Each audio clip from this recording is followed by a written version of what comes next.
Hi, I'm Dr. Bart Anderson from HealthSource Launch U. Welcome back. We've been talking about the 6 key areas of business development, and today we're going to carry on with the second we've been talking about, which is marketing and lead generation. And how to answer that question that so many practice startups have is, how do I get more new patients? Well, today we're going to talk about a funnel, a box, and a target. Some metaphors or tools that you can use to plan for your practice so that you indeed can have enough new patients and serve as many as you really want in our profession. First, we want to talk about a funnel. See, when we talk marketing, we want to think funnel because this is lead generation. The more people we have drop into the top of this funnel, the more people come into our clinic and we have an opportunity to educate and get them to get it and to invest in chiropractic. In other words, they drop in, they come through our initial procedures, and then they drop into our practice, into that tank, into that box called our practice. So the funnel is huge, and the question is, how big is your funnel going to be? And that's why we're doing these, so you can get a bigger funnel with more prospects, more people interested, and we always want to be thinking funnel. And the next thing we want to talk about to fill that funnel is we want to be thinking about box. And when we say box, we talk about something called a budget and brainstorming box. This is where you just begin to plan. You see, when you do your business plan to start your practice, you of course should have a budget that you present. You should have a set amount, a predetermined amount that you know what are you going to invest in on a regular basis. Don't be reactive. Be proactive and have it planned. And then begin to look at this box and know that we want to have some things that we do that are going to cost money and a bunch of things that we can do in practice startup like we talked last week that really don't even cost money. And we're going to do some things internally and we're going to do some things externally.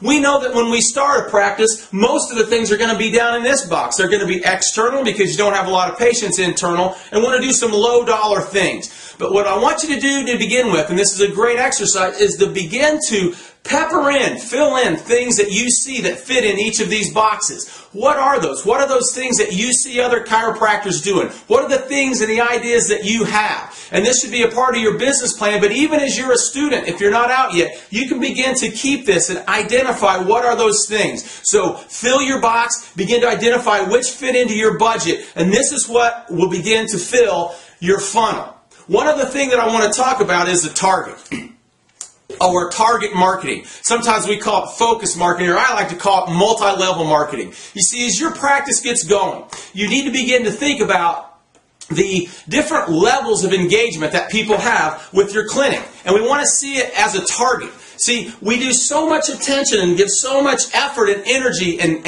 investment to people who have never been in, everybody out there. And sometimes we forget to look within your practice as it builds. And where can we market and how can we continue to fill that funnel that way? Because we want to move people towards the core. The core patients are those best patients. Those are the people that you love and they love you. Those are the people that they stay, they pay, they refer, they get it. That's what we want to develop. The chiropractic lifestyle, they get that. So we want to move them from here, outside, never been in your clinic. Then once people come in, we want to continue to market to them. It's kind of like, I always share the story, it's kind of like when you are a customer at a bank and you have a checking account. Well, in the mail, when they send you things about that checking account, what else is in there? There's all kinds of other things. Maybe they're marketing for a CD or a home equity loan, or they want your insurance or your personal banking. So they're still marketing even though you're a customer. And we want to think about that. How can we consistently market? And what things can we do on our marketing calendar to continue to move those people toward the core? And here's the fourth level. So we've got external, could never been in, we've got they're active, and then we've got the core. The other people that you don't want to forget about is the people who have been in, but they have left for some reason. Those inactive people. A lot of chiropractors' offices are full of these people. And it doesn't mean that we should stop marketing to them. So have a plan for that too. How do they fit into your calendar? Do we invite them to events? Do we still send them birthday cards? Do we still stay in touch with a newsletter? How do we do periodic recalls X number of times per year? See, when you start thinking about these different 4 levels, and we have things in each of those that come out of our budget and brainstorming box and begin to move lastly onto our calendar, which we'll talk about at another time, but we want to have a set calendar so we know every day which things we should be doing and how do we hit those different levels so that we pull all that together. That's when your marketing begins to take shape. That's when you begin to have a more systematized thing. That's when you begin to take the anxiety away from, am I going to have enough new patients? Look, just as we said last week, marketing is simple. It's not necessarily easy, but it takes consistent base hits. So I hope the funnel and the box and the target help stimulate your thinking and help give you ways that you really can generate enough new ones so you can serve more, you can help more, you can prosper more. It's a fun thing to do. I appreciate you being here this week. I'm Dr. Bart Anderson from Health Source Launch You, and we'll see you next week.